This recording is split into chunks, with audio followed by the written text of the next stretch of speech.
You're very welcome to the Irish Political Roundup with me, Paul Brophy. Unfortunately, my colleague Roisin Cleric can't join us this evening, but we're going to keep the show going and keep the energy that Roisin brings to the Irish Political Roundup going as well.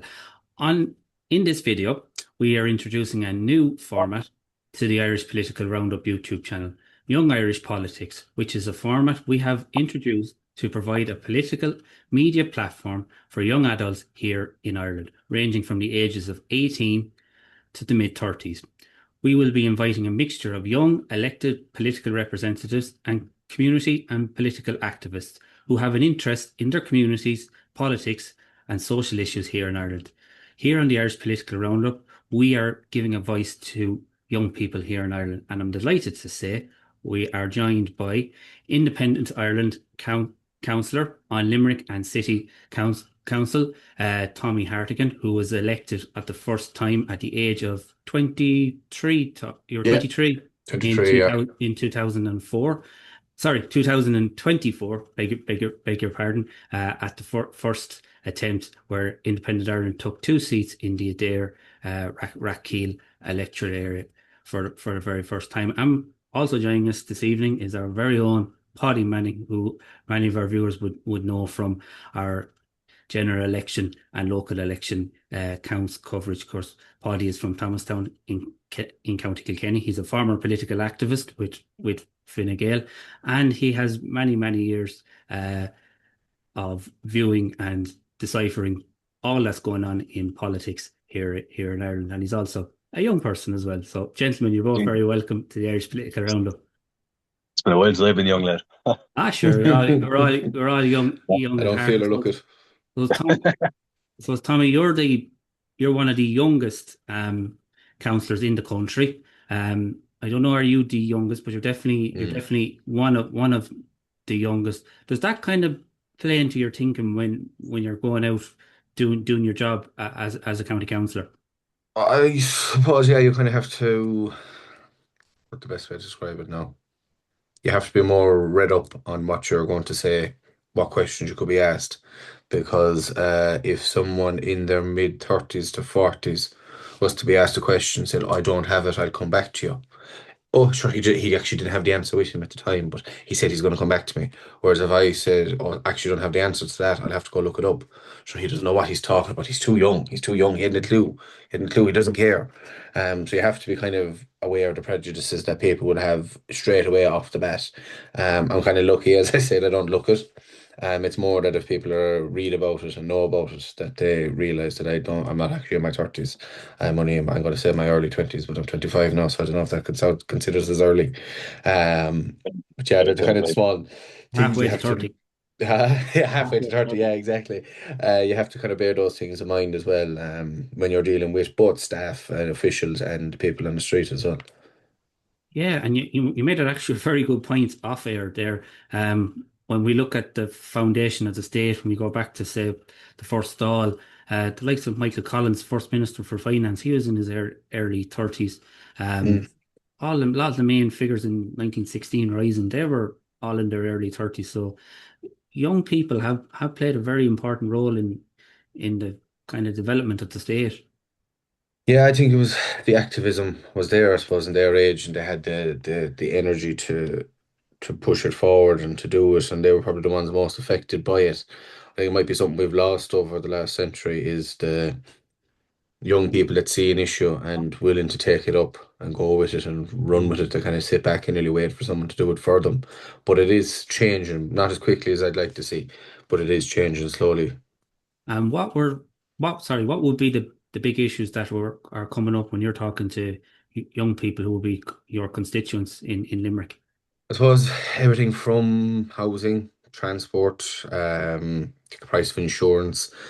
You have people who we don't have a reliable. My area is predominantly, well, it is rural, bar the towns and the villages themselves. So you've people that are maybe attending college. There could be a 25 half an hour drive, 25-minute half an hour drive away from college if they're lucky to get a place in UL. There's not a reliable bus service there that will get them in and out and the times that they need. if they don't have their license, which is fairly common for first year students, unless they're lucky to get a date over the summer to do the test. Um, and then if they get accommodation, they're paying through the nose for it. And if they get their license to buy a car and insure it as an Mm. 18 or a 19-year-old, you're probably given an arm and a leg for it as well. My first insurance was, I had a Ford Focus. What was I, 19, 20? 4 grand I paid for Wow. the insurance, 3,995. And when I said to the girl on the other end of the phone, would you not just round it up to 4,000? I nearly like seeing an even figure coming out of my bank account. Oh, no, no, that's the best price we could do. She thought I was going bartering with her. I was telling her to take a fiver or add a fiver to it. Yeah, so you've those kind of things, housing. Uh, Part of the reason I kind of got into it, and it's one thing that annoys me now that I am there, is to go away. People going to Australia, for opportunities. I have one couple that I'm friends with, nurse and an accountant, and they're having to live in a granny flat at the side of the parents' house. We looked at renting a house there. I was working in a factory on okay money. I had a friend qualified as a mechanic, and that other friend was an accountant. This was 2.5 years ago. Between the three of us, we couldn't afford to rent a house locally. Well, Um, that was bearing in mind that we had to keep 3 cars on the road, pay insurance, buy food. Like that was equating everything. I think it was we ballparked it and kind of went for the high end, and we were reckoning about €100 each at the end of the month we'd have left to put towards a holiday, get something, pick up I don't know, PlayStation game, or decide to go out on a Saturday night, or get tickets to a match. It just wasn't feasible. Um, so you've that as well. And even though the houses that are being built and a lot of the supports that are there are there's too many hoops, there's too many hurdles to get there. I mean, affordable rent is brilliant, but a lot of people want to own their house. Um, so yeah, there's a range of issues, and then you have the roll on after COVID and the effects that have been left on that, and mm, on particularly the I'm going to say the 15 to 24, 25 year olds, that effect that is there. I see a lot of that in my youth, work with the youth club as well. You can see that the social aspect isn't there, and it's just, yeah, I know I have a mm, lot of work ahead of me in the next couple of years. If people want to keep me around, I will have no shortage of things to focus on. yeah. And you were very active in your community. I know you're involved with Mm. different sports and things like that. But what was the kind of the thing that said, "Yeah, I'm going to put my name forward. I'm going to run for politics." Um, I suppose it was being involved in them. I'm all for, and I keep trying to push this on to anyone that I meet, that small achievable goals. No point going and saying we're going to build a new stadium around the field. We're going to get a new lawnmower for the field. Mm, Get that. And then as time goes by, you kind of build up on it. And it was to see the small wins and seeing the hoops that we had to go through to get those small wins. Um, I mean, my parents would have been very involved in the community. Dad trained hurling and football. Mum trained rounders. Mum was on the parents' council. Dad was training camogie in his home parish, and we'd have done fundraising for charities, different charities, and that over the years. And it was seeing the effort that they have to go. We all know them in our locality, the husband and wife that they do the teas and coffees after every match, or the Johnny or Michael that's cutting the field 3 times a week because championship is coming up, and lying in the field, and you see him walking around with a head torch at 11 o'clock. And they've been collecting money outside the church and doing raffle and lotto for years to try and get to where they are. So I suppose one of the main things was stemming from, going back to the question you asked about my involvement, it was to be able to go in, learn the system, and not have help a million miles away for these people. Like I do a lot of now, especially in the winter ones, calling to different clubs and talking them through the different grant applications that are yeah. there, and saying like this would go for you now, and you'd qualify for this and you'd qualify for that, and if you need help filling it out, let me know. And it's a busy time of the year at the moment because all these grant applications are out now. As Yeah. country may not be awash with money, but it's awash with forms. Absolutely, absolutely. You're filling out forms there. Like I mean, even our own local discretionary form is 4 A4 pages, and you might only be getting 500 quid out of it. And you're kind of going, is it worth it really when you have to go away and get or tax clearance and charity numbers and insurance and bank statements and quotes, and yeah, but that's the way it is. Unfortunately, that is In my mind, that is the legacy of the 1990s and early 2000 politics where no one was really watching where the money was going. Now we're watching it a little bit too much. Right. And Paddy, you've been sitting there um, very patiently taking everything in because you were involved in young Fine Gael. What kind of got you interested in politics as a young person? Jesus, that's excuse my language. Person in here. I remember watching Bertie Ahern at the tribunal. Yeah. Grania crew coming out crying and just disgusted uh, that he had hung his loyal servant out to dry. One of many reasons at the time, but I didn't get active until the crash. Yeah. Um, and this prosperous little country was no longer prosperous. And it seemed like it had been driven into the ground by men in suits. And then I was like, fuck it, I'm going to curse. I said to myself, fuck this. This is outrageous. And I was very, very angry at politicians and politics. Uh, so I joined Fine Gael, and then slowly but surely they became a different cheek of the same arse, or whatever the saying is. Um, and now I'm no longer involved. That was why I was in it once upon a time. And Um, how long were you a member of young Fine Gael or Fine too Gael? long, too long. Um, I joined in 2009, WIT. Made some great friends in Fine Gael, like the people I met. Um, lifelong friends. I went to one guy's wedding in home last year. Um, my first time out of country in nearly a decade, I'd say.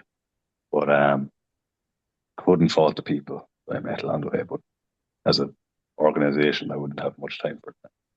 Um, but yeah, they were an alternative to that Brian Cowan Fianna Fáil government of that were booted out in 2011. That was bad on involved at the time. So you just kind of you were angry, so you felt being involved in politics was your probably way of using that anger in a constructive way.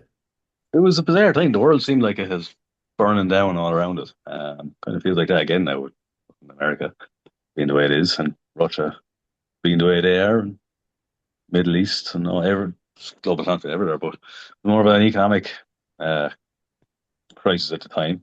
Um, like unemployment. I remember cameras in 2011 and knocking on people's doors, and they were just so upset, depressed, scared. One guy, I remember, he was an engineer and he was out of work, and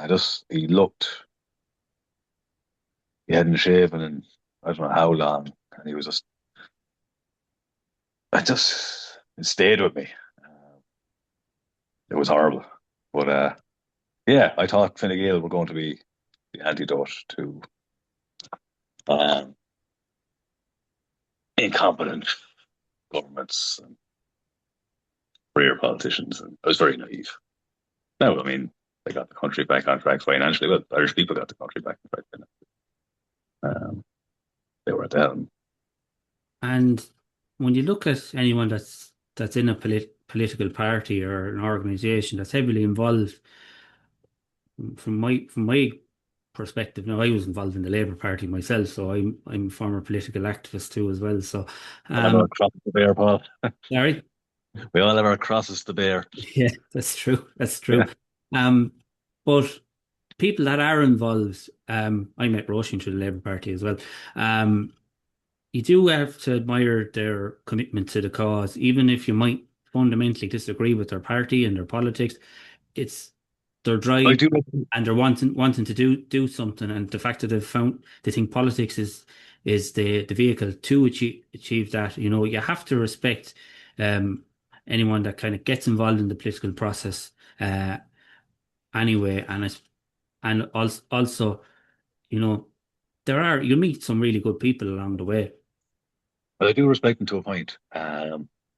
The point I stop respecting people in politics at is when it becomes a religion, or Mhm. when there's blind loyalty to the organization and they have no red lines.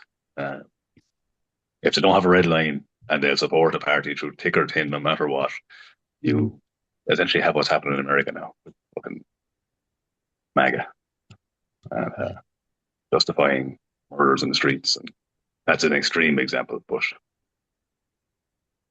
if Fine Gael or Fianna Fáil can do no wrong in their sport, like when they're doing wrong, that's when I stop But respecting. if you, but if you look at it now, one time, say 1980, Fianna Fáil and Fine Gael would have 80-90% of the vote. Now they're struggling to get about 40%. So that will tell you that politics is changing as regards, and young people vote very, very differently than If they do. than their family would. And I suppose Tommy, you probably see that because you ran for a new party 2 years ago and you got Mm. elected. Yeah, I suppose Paudie's kind of touched on something there that I think, and he actually hit the nail on the head there, is when he said, like, when it becomes a religion. Yeah. And I think anyone who kind of gets involved, I'm of the opinion 99% of them are good people. They're doing it for the right reasons. They think that they are with the right crowd and they feel that their crew will solve the problem. Um, and I've no doubt some stage down the line, be it next year, next decade, or the next 20 years, I will probably have to turn around and you'll have those moments where you're kind of going, am I with the right crowd at all? Things change and things will evolve. I often wonder if you went back and caught De Valera and Collins and Arthur Griffith and brought them forward to 2019 and landed them there and say, right, lads, what you make of this? I'd say they'd probably bring me back, put me back in the box again. Um, They'd be very confused by smartphones. yeah.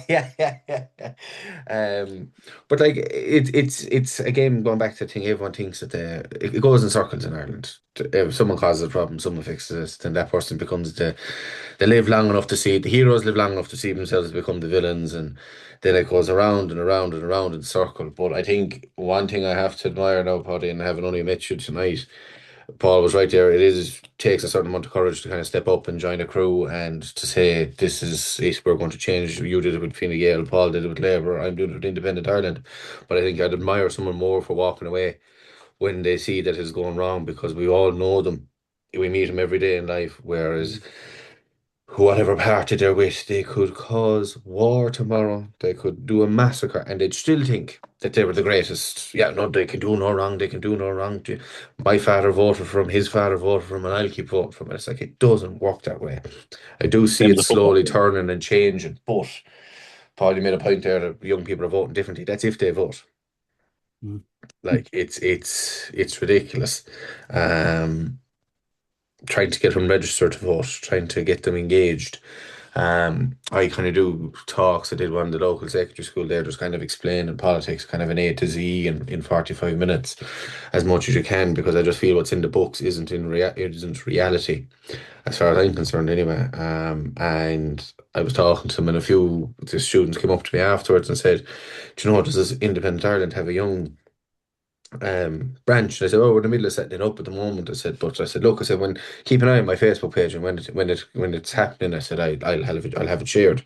And then a girl came up to me and she said, "Do you know if I can?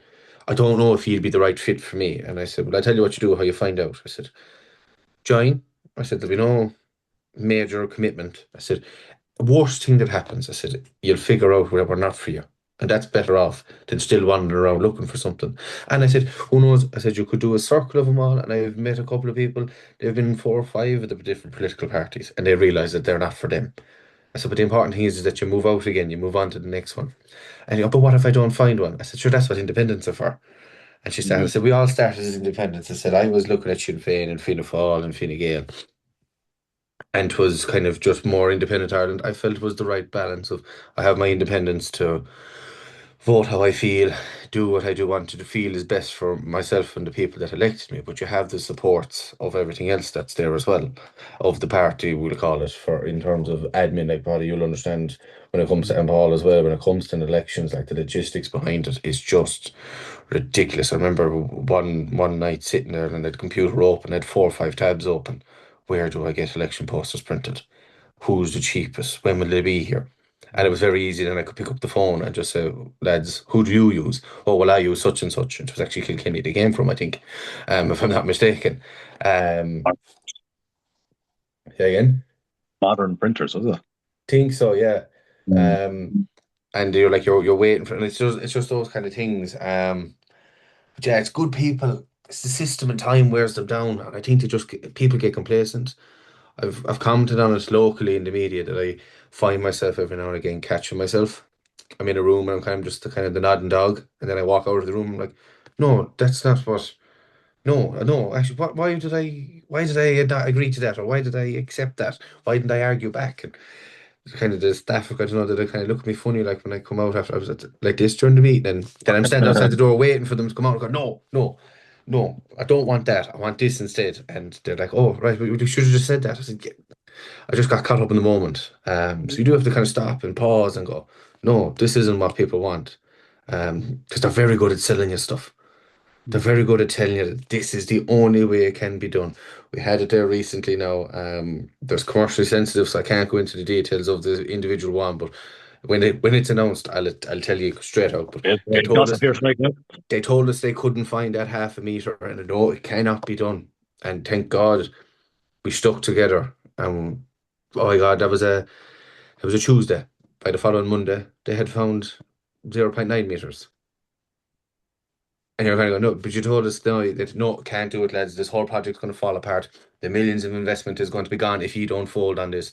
And we said, no, go away and draw it up again. And they came You may back and give they'd you may nearly give us found a now. meter. You may give us now a hint there. I don't, yeah, no, no, I won't, because the contract still has to be drawn Or a up. So I'm couple of saying staff nothing. or something like that. But like people Breaking might think, news. but to look, so that's bread and butter to local politicians and Yeah. county councillors. But just going back to what you said there a minute ago, Tommy, about going into the schools, how did you find that? You know, being able to sit down and talk to young people like who are say probably from fifth year upwards, maybe a bit more, Yeah, yeah, well, um yeah, because about politics, and what did you think what was their interaction like? I kind of, I suppose, with working with the U Club and the GA clubs, I'd have been used to being around them. And there was a few kids there that were in the kids, teenagers in the fifth and sixth class. Like I would have had them in the U Club, and then would have had them. They'd have been maybe on the twenties football for the last while. So I'd have known a few of them. Amazed by some of how tuned in a lot Hmm. of them are. And I suppose if be it right or be it wrong, when you kind of walk into a room or a classroom, you can kind of tell straight away who's the messer, who's the lad who's only looking forward to silage season, who's the girl who's going to write down every word you make and probably even correct your own grammar while she's writing out what you're saying, so she can read over it later on. And then you'll have the lad there or the girl, mostly it's girls who just sit there and they absorb everything you say. Hmm. And you don't think anything's going in, but then you get caught then on the hop and they say, well, there a while ago now you said something that's a contradiction, and you're like, did I say that? I did. Um, but no, I didn't find it too. The thing that caught me off guard was how tuned in they were. I remember thinking back to my history class. There was nine of us in my history class. I was the only boy and there was eight girls, and we would be debating back and forth about the goods and the pros and the cons of history. And I'd be more interested in the psychological side of history as to why did someone do this and why did it turn out that way and what were the circumstances that led to it. But there was a lot of them were kind of a lot of in the class would just kind of sit there and absorb the conversation. Whereas like I'd say, has anyone any questions? And you're sitting there and you're like 20 minutes later. I said A to Z in 45 minutes. I was there for 3 hours. Well, And it wasn't they were Dawson. It was they had more they wanted to ask and they had more questions. Um, I don't think the teachers, they only were supposed to have a double, and I think they ended up being there for the three classes. I don't think the teachers that they skipped afterwards were too impressed, but they'll get over it. Um, a range of things. How complicated? Why hasn't this been done? Why hasn't that been done? What are you doing about this? What are you doing about that? And I kind of went, I thought I'm supposed to be here to teach you, not you attacking me. Um, but no, it was brilliant. No, it was absolutely brilliant. And I said it to the teacher. I said it's something I'm definitely interested in doing yearly is to come in and talk. And I said if you want, I can do the fifth years, I can do local, and then the sixth years, then I can kind of focus more on national because that's the way their syllabus would go in the books. Because I'd say it's you were kind of sitting there thinking, it's like, God, if you were here at a council meeting or you were in talking with an engineer now and they were hearing what I'm hearing, they'd be saying, why, no, that can't be. No, why isn't this being Yeah, done now? yeah, You know, yeah, I'm yeah, trying to yeah, think yeah. that it said it was to be, I It's, say, again, thinking like going back to that they were in there and institutional thing, fucking it was. I going think mad, it's a like. good idea, and I've encouraged a few of my colleagues to do it as well. I said because it refreshes your brain. It's like a mini election where you're kind of. No, I've only one under my belt. But like I said, for the lads that have done a few of them, they've always said that it kind of refreshes your drive and gives you new ideas and gives you new perspectives. And I kind of said to a few of the older guys, I said you might be better say going into secondary schools once a year. I said because they'll put you in your place. They don't care. Like I remember, I actually discussed it with it was a Shane P. and he's 10 years mayor of Cavan County Council. He said he went in and he had a shirt and a tie and the chain was on and he said like he might as well have been wearing a pair of tracksuits. So he went in the next time and he had just kind of a shirt and a quarter zip on. He sat up on the desks and he said they were way more engaged because it felt a bit more relaxed. Mm. And the teacher had a lovely chair ready for me when I arrived, but I just going, no, I'm not sitting in that. So I told her there was two of them sitting in the front row, and they were the only two in the front row. I said, "You move to the back," and I sat up on the desk with my feet up on the chair, and like I sat there for 3 hours talking to them, and they just were relaxed. And I said, "Say it openly." I said, "If you ask the honest questions, I'll give you honest answers." And there was a few of them were like, "Oh, right, that's why that hasn't been done." Yeah, that's I suppose what young people are. They are more tuned in, Polly. Would you say like they mightn't say they are, but there's so much information and news out there now through internet, social media. You know, if you want something, you information wise, you'll find it. No, it's at your fingertips, but I'm the wrong man to be asking about young people. I do not know how in tune they are. The opportunities to read up and research are a lot more advanced than when I was their age because I hadn't a clue at it. Um, but like all the newspapers are on apps now, at your fingertips. You can get CNN, Fox, all the American ones at your fingertips. Mhm. Uh, I remember when Russia invaded Ukraine, I was getting breaking news updates from the Kiev Independent on at my fingertips, notifications live. Um, yeah, it's so much more accessible information, but there's also so much uh, propaganda. Yeah. I hate saying it, but fake news. I Yeah, have to. I see something misinformation. on misinformation. That's it. I have to. I see something on Facebook or I'm not on Twitter anymore, Instagram or TikTok, and if it looks like news, I then try to double check whether it's real or not. And a lot of times, it's actually not real. Um, it's it doesn't exist. It's literally created for clickbait and likes. Mm. Um, that's also something that wouldn't have been around 20 years ago when I was their age. And would you say young people in one way they're very tuned in, but in another way they kind of we're talking very young people now, and maybe some people in their 20s, they live their life in an online world as well. Haven't a clue. I'm sorry, I can't answer that. So, I Tommy, I Yeah, suppose you'd I see would this say they would probably do more it. so in your working in a U club. Yeah, I mean, it's even it's not even with YouTube, it's at work I see it. You're kind of saying to someone, "Did you hear about the accident on the Cork Road?" Oh, I didn't see that. I was on my phone about an hour ago. Like, no, I heard it on the radio before I walked in the door. It's those kind of things, and it's almost like, yeah, if you wrote it down on a piece of paper in your handwriting and signed it, stuck a photo of yourself onto it, they wouldn't believe it. But if you did a TikTok video about it, they believe it. Mm. Yeah, And you're kind of going, like that goes back to what Paddy said, like the information is on your fingertips, but the misinformation is there almost as quickly again. yes, And I mean, if you are trying to get a good message out there, you have to be you have to be watching it and checking it. And I completely hand up terrible for doing it. I shared something about the guards doing a public meeting in the parish hall there next week. I shared it about an hour ago, and I checked my phone twice since I did it to see is it. Has anyone commented underneath about they shouldn't be coming or too late or what are you doing sharing this? And it's just like it's a thing that I'm weaning myself off of gently. But like going back to I suppose like when you're saying about getting information, like Paddy, when you were on about 2011 election.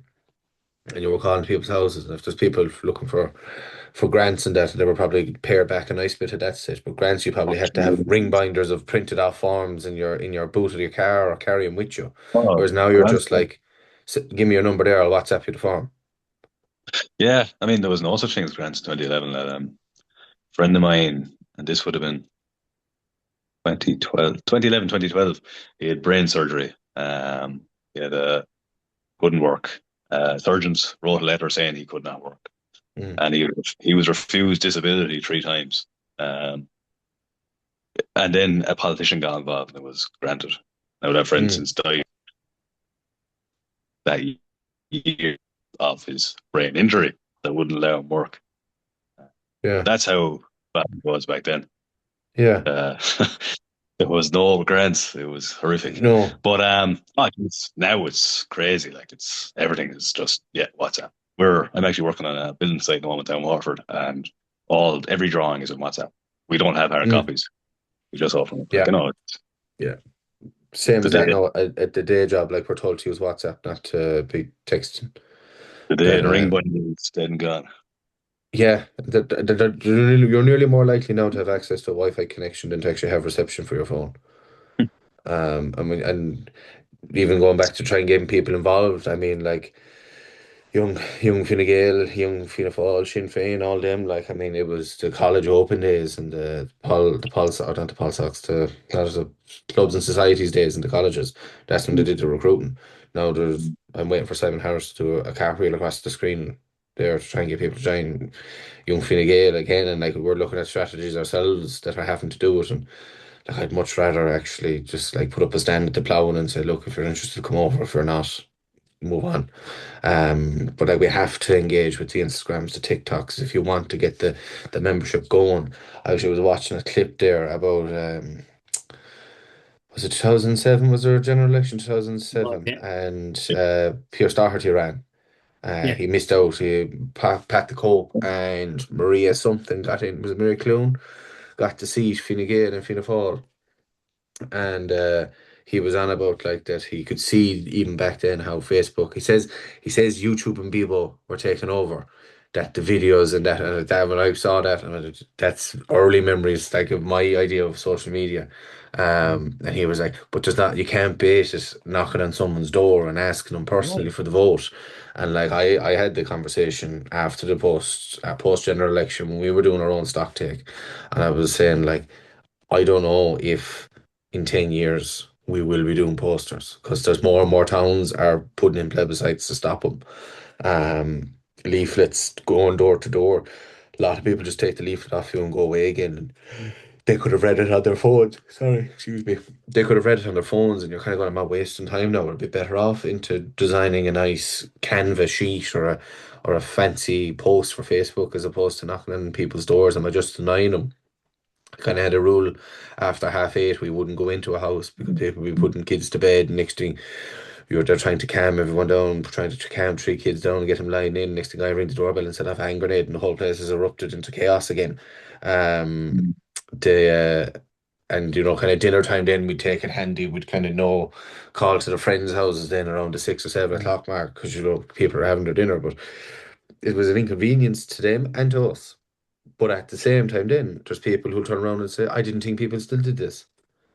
You're like, Mhm. "Well, no, they do."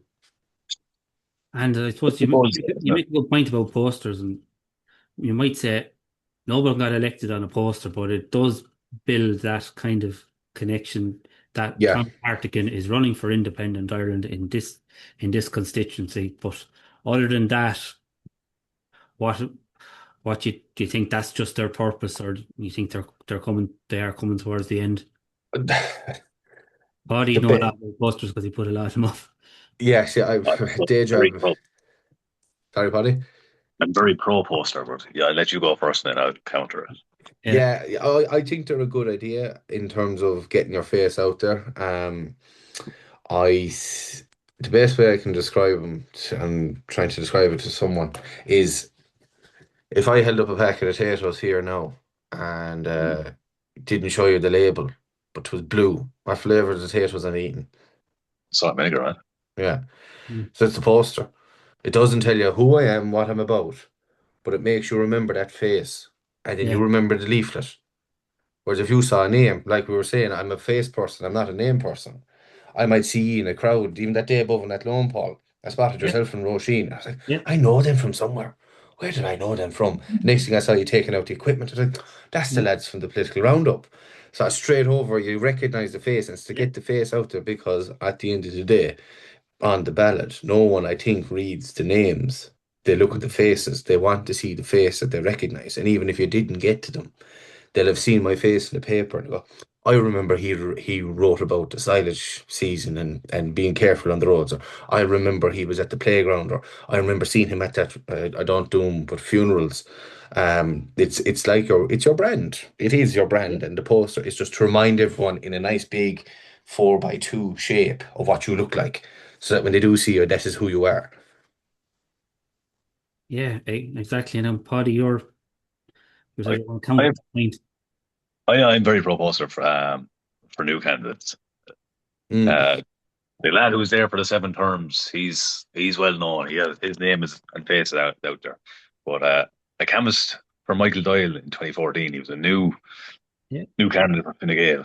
yeah. Michael's been on the Irish political roundup many times.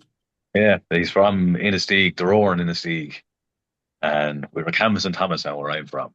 Now, he wouldn't have been as well known in Thomastown as he was in the Roaring Inistioge, but we were knocking on doors left, right, and centre, and a lot of people, uh, enough for me to remember 12 years on when I'm near brain dead, um, that they recognise him from the posters. And, oh, yeah, I know a bit about him. I've seen him around on the poster. Or they knew he was in it. They recognised him before we ever got to the door. They he was elected that campaign uh, Yeah. in a very tough, crowded field. Second one was in 2009. It was the town council elections in Kilkenny, and there was a pact not to put up posters amongst Oh all yeah, the candidates for Fine Gael. And one candidate broke the pact, yeah. um, and I was canvassing with a different candidate who was about 19 or 20, and he was going mad that this candidate had put up posters, and we all had an agreement not to do it. And sure, half the councillors were the likes of Martin Brett, who was, Jesus, 3 or 4 time mayor of Kilkenny City. Like you couldn't walk down the street without seeing Martin. Like he was a near celebrity. And then you had new candidates trying to go up against that, not having their face out. Yeah. Dave Fitzgerald was the candidate who put up the posters. Dave Fitzgerald was elected, and Darren Murphy was the one giving out voting to me, and Darren wasn't elected. There you Fierce go. nice And guy, but the rest is history, as they say. Yeah. that's it. You run a Say, look, campaign, you run a hell for leather. you've just made a great thing there. You jogged the memory. I'm after pulling up the tally sheets from my district, and on the tally sheets, first timers with no dynasty behind them, as in the candidates mightn't have gotten elected, but it was their second time running, so they've had a run at it, or else they had a dynasty, a huge dynasty behind them, or a massive thing. There was two. There was myself and another individual. I did posters, and he didn't.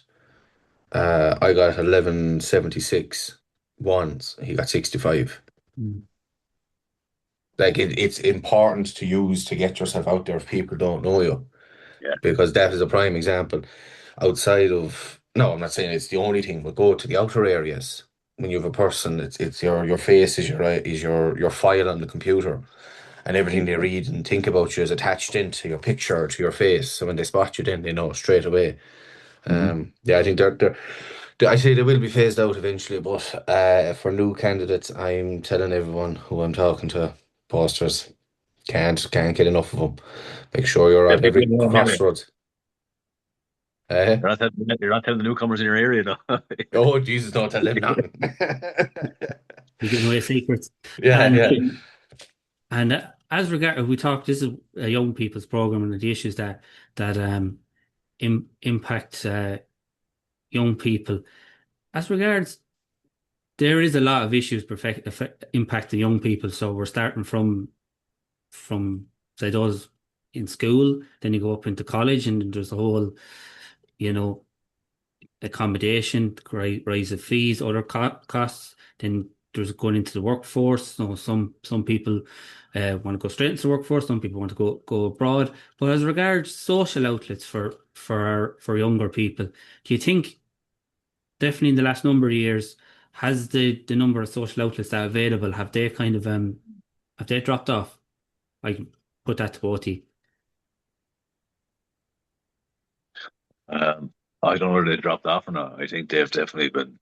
Uh, I thought infiltrate is the wrong word, but definitely social events has been or have been is pervaded the right word by cocaine and other drugs. I think it's destroying people left, right, and centre, young people and older people. Mm. But anecdotally, anyone I talk to, it's you're nearly in the minority now when you're not doing cocaine at this stage. Uh, Mhm. and then you're seeing. I remember chatting, and this is 6 years ago before it got shocking bad.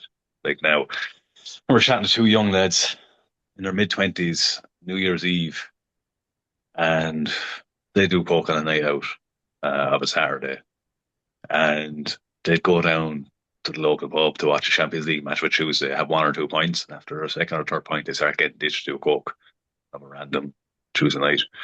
Uh, it's I wouldn't like to be a young person trying to say no. I can tell very well, very good at saying no now at 37, but he's 18 going to a pub. Uh, I think it'd be very hard compared to when I was 18.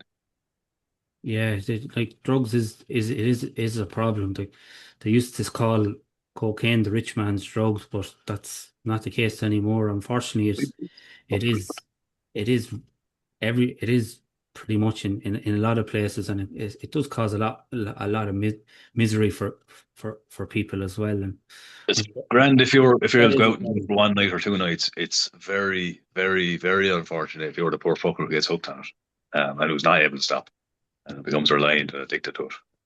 Mm, yeah. You So I suppose, how do we create kind of those social outlets that, young people don't have to turn to drugs or anything like that? How do we go back to days where you could have fun, but it didn't cost an arm and a leg? know, Yeah, I think for me, just COVID killed a lot of that. Like, it's just my own opinion. Remember, like pre-COVID, a couple of us would have been working and go to the pub for, like you said, the match, and we'd have our few pints and we'd go home again. Um, that doesn't seem to be happening. The local publican said to me, he said, "You always had batches." He said, "I don't look at you," he said, "as generations or as classes or years, just batches." That's one of Paul Brophy's batch. That's one of Paddy Manning's batch. That's one of Tommy Hartigan's batch.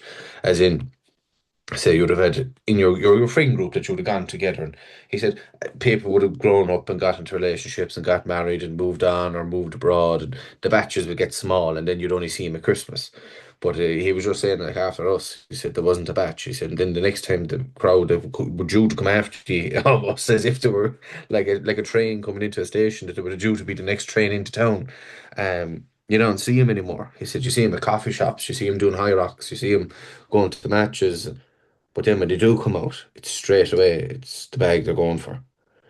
Um, I remember one night, I'd say 2023, it was around the summertime. Silage was finishing up and met a young fella inside the bathroom, and I was just spotting him. I just looked, I said, "What are you doing?" I said, "What is the point in that?" So it's after costing you an arm and a leg. Mm. And he kind of went all right, and that was grand anyway. So I just walked out again, went back, sat in my seat. About an hour later, I must have kicked in because he got brave, and he came over and he goes, "Oi, you." He said, "You mind your own business." Well, he didn't say it that way now, but you can imagine what he said.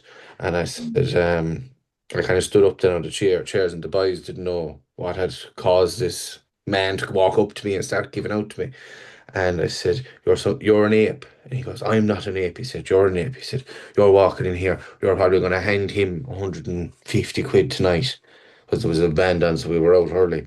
"You're going to hand him 150 quid tonight and give some other gobshite 20 quid to bring you home." I only gave him, and he pointed straight at the fellow who gave it to him. And I was looking at him going, I didn't know he was in that business. Um, that he works at the co-op. Um, but he's like, I gave him €100 and I'm going to have a better way of a better night than you. He walked away, and I went, really? Mm. And I just had a thing of cider in my hand, and I went to Gordon Ramsay's documentary on the cocaine trade had come out just recently enough, and I said, I don't know how many people got killed in Clonmel for this product. I said, but I can guarantee you it is less than his product from Colombia. Yeah, exactly. But you know, is that kind of the whole culture? I think is that's probably a problem that some young people face. This kind of this. Yeah. And Paul, you asked a question there, and I'll address it. What do we do to fix it? What do we do to Yeah. change it? I think it's a society thing. I don't think that there's any organization that are within a capability to change that. Mm. The guards can seize as much as they want of it. The publicans can clamp down and bar as many as they want, but it'll just go underground again. I think it has to be a societal change, and I don't know, maybe Hardy might disagree with me, but with someone with limited experience, there are some things that just is out of anyone authority, local or national level. It's just something you have to put your hands up and say, this isn't our monkey, it's not our circus. People need to grow up themselves and cop on.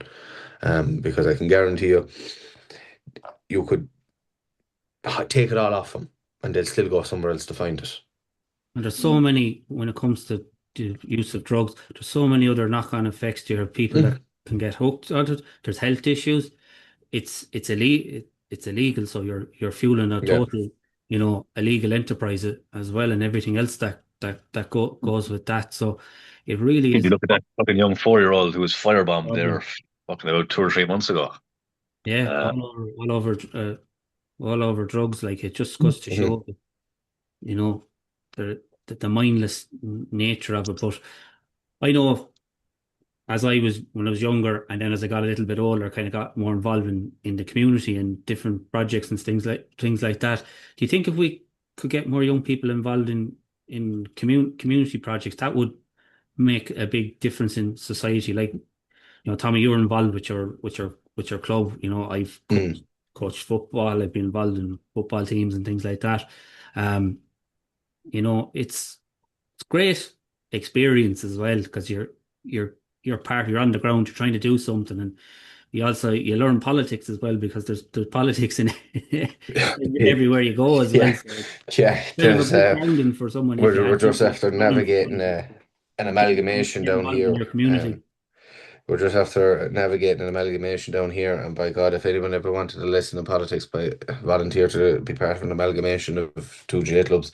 Um, yeah, but you do and you don't. Like, I mean, I'll tell you now, Paul, if you ever get a fancy for it and you want to find yourself, where am I going to go to try an array of different stuff? Go to a county final, follow the team to win, and you'll find it. Now, I agree. There's different projects out there, and we've tried around a few of them down here. With one project locally now was pretty much done by a 19-year-old. Just got in his head that there was this little corner at the end of his grandmother's street that he wanted to tidy up, and now there's a lovely little monument there to what used to be a forge at the building at the rear of this little site. Um, but he's I running mean, in four like, years. say again. He's running in 4 years. Yeah. No, no, Sean's too quiet. It wouldn't suit him. I mean, Um, cut him off the leg there now, Politician. they're cutting off the knees. yeah, yeah. But for like, not every town has a Sean, unfortunately. And I mean, again, probably back again, you probably had the same thing with growing up. People who get involved into politics at a young age, who are sticking into student council in green schools and anti-bullying, and they're 18 and 19 going to community council meetings, like they're being laughed at because people just don't think that's worth it. Young people these days look more up to the county footballers. But like Mm. I kind of say to them, like, not everyone can be a county footballer. Someone has to cut the grass and sell the lot of tickets to make sure that he has a jersey on his back when he goes out to play. And I think that's one thing that a lot of clubs that I'm dealing with now and coming across, they're not driving that onto them. I Mm. could see, you will see, people are saying the amalgamations are happening because young people are going abroad. Yeah. No, these clubs survived in '07 and '08 when the crash happened. Barely, but they did. Like there was some amalgamations. But now you have population growth has happened. We've an increase in population. We've there's 500,000 more people than we expected we'd have, but yet we still have clubs having to come together to form a team. How is that happening? Because for the last couple of years, last couple of decades, it was Paul and Paddy and Tommy that ran the club, and now they're getting old, and no one wants to take up the mantle of training the under eights. So the under eights are small, and clubs that would have had two teams at under eights now only have one, and out of every 30, you'll only maintain about eight to senior level of kids And playing sports. and on the flip side, you have parts of the country where there's been massive growth, and then people are saying maybe we need another club. You know what I Yeah, mean? yeah. But Sorry, I have to grab a charge now. This talks about to die in me. but like that is a great point there that Tommy's making. Party is about having the next generation to come through, be it in your local club, be it in your community group, or be it in your you know, local area to run as a politician. Yeah, I mean, I only had it at the weekend. We had a pint to pint meet locally. Local pint to pint club has three meets here in West Limerick a year. There's some counties that don't even have one. And I asked the fellow I was talking to, I said, Anthony, I said, who's the youngest now involved in the pint to pint? And he goes, I will have lads parking cars and stuff. I said, no, I said, they're putting up at the track and setting the whole thing up. And he goes, oh, I'd say myself. I said, sure, I was at your 50th last year. And he's like, yeah. Whereas he grew up with all, and then there's 50s and 55 and 56, there's about 12 of them, but they've all been at it since they were 18, when they were old enough to be allowed to be in the ring. Um, as it going back to jail clubs and soccer clubs again, Yeah. the generation of the chairman and the secretary just kind of doing everything for them and not making them do anything themselves is just ridiculous. Yeah, And I think that's where you stem from, and how do you change about it? Again, back to that problem again. It's a societal thing. mm, People, it might be a case of we'll have to let these societies and clubs fall on their faces and disappear, and then someone might reinvigorate them in 10 years' time. mm. But do you think we need young people? Well, I'm going to include myself in this. I'm still young at heart. Um, we need we need we need more role models that you can look up to. As my colleague Roisin said, there are a lot of these people, these influencers on Mhm. Facebook and Instagram and all this, and Yeah. you ask young people what some of them say, I want to be an influencer. Well, is that going to Yeah. last? You know, influencers, they're being paid to promote all these different products as well. So Mhm. is there, if you're going to say who's a good role model out there for a young person, um, outside of a celebrity, or a celebrity, you find it hard to find anyone. Yeah, I'm trying to think of players that. Well, I'm a Man United fan, and Mm, I would always said Marcus Rashford for the work he did with trying to help you know, young children in Manchester, that might have mm, experienced food poverty, things like that. And then all of a sudden he had his own problems, and then he's kind of like he's out he's out on Barcelona on loan. But it's hard to find good role models for young people. yeah. It's funny you say that because I was not a Man United fan, but I was a big Roy Keane fan growing up. And I Mm, can remember looking up to him and fucking worshipping him. And almost to perfection copying his tackle that he did on Haaland in the school playground. I did it a few times. It was just, I saw him, I thought he was shit cool, and I said, I want to do that. So, yeah. Yeah. yeah, Yeah, it is hard. Like, probably and not the best you, influence, but Needless to say, I'd say you were told to leave the playground fairly quick after that. yellow card gone. yeah, Yeah, tis we had a left with it, but all right, yeah. it's yeah, sure. Tis as I said, I just it's one of I've, those, and you do have to sometimes, and it sounds bad, but you have to turn a blind eye to kind of some of those things because you're just going, you drive yourself insane thinking, how am I going to resolve this, or how am I going to fix this? Um, and I think at some stage, and I think parents have a role to play in it as well. Mm, I see there like some of the county players for Limerick. I know them, maybe went to school with them, or would know them through friends, or be friends of friends. mm, I remember watching one day. It was after the last All Ireland, and I was working in the hotel that they stayed in. And a few parents had given me a few bits because we were trying to give the players a bit of time with family. You know, it was for them as well the morning after. Remember watching, I think it was either Kyle Hayes or Angolan signed a Hurley for the third time on the boss. As in the child had gotten his signature twice already at some stage in the history of that Hurley. And Yeah. now he was there doing it again. And I'm kind of going like, yeah, it's great for the kids, but like, the parents are driving this onto them then as well. There's absolute madness, fanatic over getting a fella's signature on a thing. You see him after matches there on TG Carr, especially 'cause the late night matches, club matches, running on to get signatures off of a player that they probably met 6 or 7 times already. And then that then drives the players mad, and they're kind of going, when they do have downtime, they don't really want to be hanging around, hanging around and going to cool camps and that again because it's like, it's the same thing again. Same children coming up to me looking for the same signatures. So I Mhm. remember he handed it back to me and he just rolled his eyes and I couldn't figure out what it was. It took me a second to look at the boss at Hurley and be like, it was like a triangle, three signatures. One was a little bit more faint than the other. Mhm. I was like, of course they don't want to get involved or go out and do these things anymore. But having someone to look up to is important for a young person. You know, like Tommy, I'd say without your parents, you wouldn't have been as involved in the community. I'm No. sure like you're down in the same neck of the woods as John, as Councillor John O'Donoghue Mm. and Richard O'Donoghue. I'm sure like they obviously were an influence on you as well in getting you, interested Yeah, like I in actually find it politics. mad that So I had been having coming across them before having because a the three of having us move in different having circles. people to look up to, the right people, it does make a difference in a young person's life. I think it's important then as well to have someone to not look up to as well in a way, if that makes sense. That Yeah.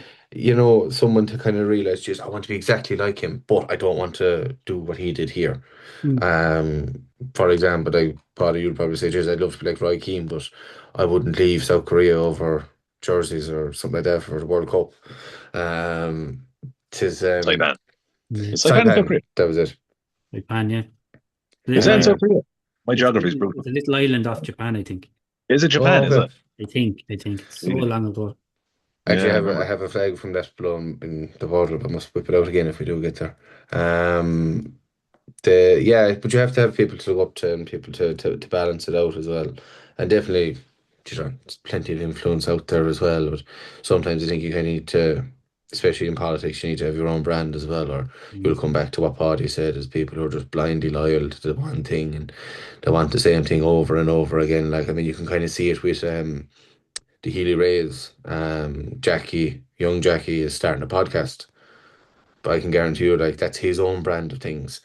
If Mm. you probably look at Michael now, Michael's probably embracing technology a little bit more or using kind of traditional media a bit more than say old Jackie would have. Old Jackie would have had to have done laps of Kerry talking to people at funerals and Yeah. and pubs and that thing go on the radio. Whereas Michael and Danny were probably more likely to go on the radio Mm. and more likely to do this. And I know Jackie is very involved in the community side of things down there, whereas the lads would have relied on their agricultural backgrounds to help them get in and their tourism and being in the pub trade and having hotels and restaurants. Whereas Jackie's kind of realised he does have to have his own brand. He does need to be involved in the clubs and societies that are around the place down there. Yeah, it's because it's constantly evolving and changing. Oh, massively. Changing. Massively. I guarantee you, if myself and Paddy sat down now, and I keep referring to Paddy there with his, because you mentioned 2011, like we were to talk about, what was the last campaign you were involved in? Me properly involved in would have been probably John Paul Phelan's last election would have been 2020. 2020. And what about you, Paul? Oh, last election I canvassed for someone would have been 2020, yeah. No, sorry, 2020. Well, I 2016. canvassed for Michael Doyle now in the last one, but I would have went hell for leather in the 2020 one. Like if we were to even sit down and explain and compare stories and notes from like what I experienced with Richard in 24 Mm. and you what he experienced in 2020, or sorry, 20, what year is it? 2016, 2026. Yeah, 2020. 2024, the general 24 Yeah. and year general 20. The difference that we would have seen in the campaigns and what was done and what wasn't done. Like sure in 2020, I nearly 2020 actually, or maybe go back a little bit further, go 2016, 10 years ago. If you saw a candidate on the side of the road doing a video, being videoed with a ring light, you would have went, he's off his trotter altogether. If I saw that now, I'd say that. Well, yeah. People with common sense in their head would say it's still like, but you'd have had the WhatsApp group, the community alert to be going, jail, and Tommy Hartigan below in the roundabout, and he's some young one following him around with a ring light, and he's doing a video. The whole place will be talking about it. Whereas now it's very common, and actually wrecks my head. Is one thing I don't like about being around a lot of politicians, especially the ones that have embraced the media. I was at the general election. Was it the general election? The council count. Mm. I was standing below talking to a few Fianna Fáil candidates, because I think that's the thing that's missed as well, and a lot of people don't do it, is actually having friends across the party lines as well. You don't have to Mm. just sit with your own crowd for lunch every day. And this one of the candidates came in, she nearly a full camera crew following her. I was kind of blind in lights, and I was like, "Will you go away with your cameras? For God's sake, because knowing my luck, I'd be caught doing something I shouldn't be doing, And coughing without covering my mouth or something along that, and I'd be getting in trouble for it." gentlemen, you both live in rural areas. Paddy, you live in Thomastown, County Kilkenny, and Tommy, you live in, is it Rathke? Palace Uh, Henry. Palace Henry, which would be a rural area in Limerick. You talked about there earlier on in the programme about Independent Ireland protests in Athlone, the North and Workers. There was a lot. There was people of all ages at that Mm. protest, which was brilliant. But there were a lot of young people there too as well. Did that that must have been something you must have been very very pleased to see. Yeah, it was nice to see him mobilise. I think I said it when I was talking to you in Athlone, like TikTok again, going back to it's actually this conversation is after highlighting to me how heavily reliant we are on technology in the modern kind of Oh yeah, we wouldn't be political doing this circles. interview without technology. No, Yeah. true. Yeah. But like it was them that kind of I saw it, I really saw because anyone could put that in the Farmers Journal and anyone could text the IFA chairman and say we organise a bus. But it was when I actually remember texting Mark the following day. And Mark would be kind of head in the office in Independent Ireland, and I texted him the following day. I said, "What have we done?" And he goes, "What you mean?" I said, "We're here now, nearly 36 hours later. I'm on TikTok, Instagram, and Facebook trying to get local news or see a funny video of a dog falling off a park bench or something. And all I'm seeing is Mercosur, Athlone. Young people absolutely blew it up and they did their own videos and that's great as well. And um, doing their own thing and doing their own interviews and not relying on mainstream media Yeah. to get things out there and to because like I guarantee you the week in politics it's a it's a too refined version of what we're doing here. Whereas this is more of a kind of a down to earth thing where we can actually say what we're thinking and we're not worrying about the editor behind the camera is going to start jumping, waving their hands, going, "Oh, don't say that, don't say that." Um, yeah, it was good to see him. I think that's kind of small things like that, but I'd love to see an Athlone for every issue that we have. Yeah. And I think definitely It's absolutely amazing. yeah, I mean, yeah, you'd have the same thing in the urban areas as well, but they'd be protesting about different things. Mm. Um, things that maybe might be a bit more external or on a grander scheme of things, if that makes sense.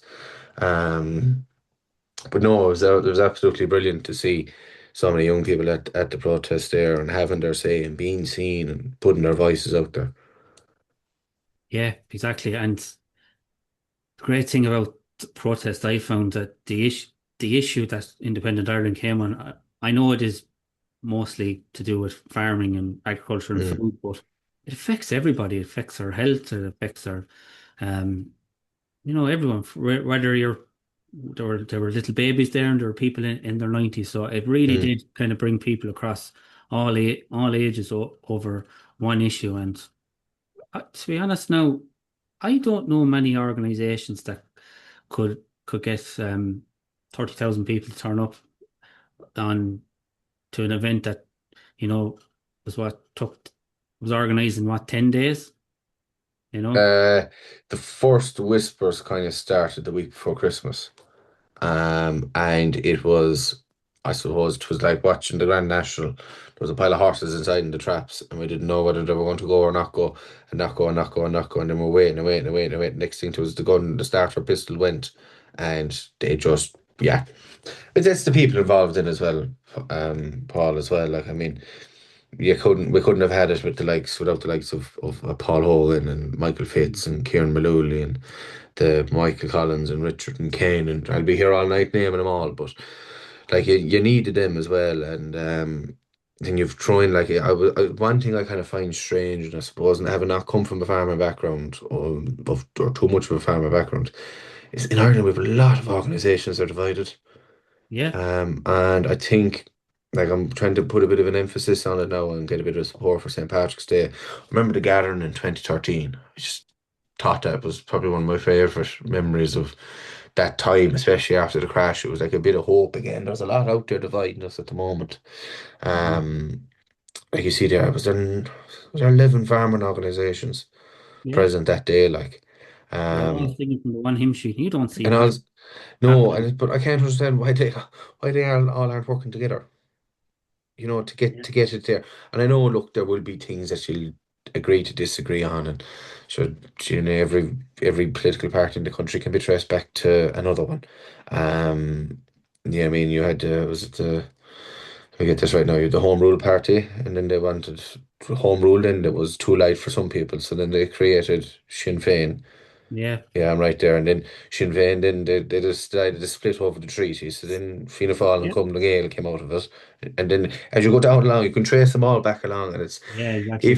if I think Ireland would be a lot better of a place if people that are in leadership positions, be them in farming organisations, be them in political organisations, be them in sporting, just actually stop for a second and say, right, can we write down what we disagree on?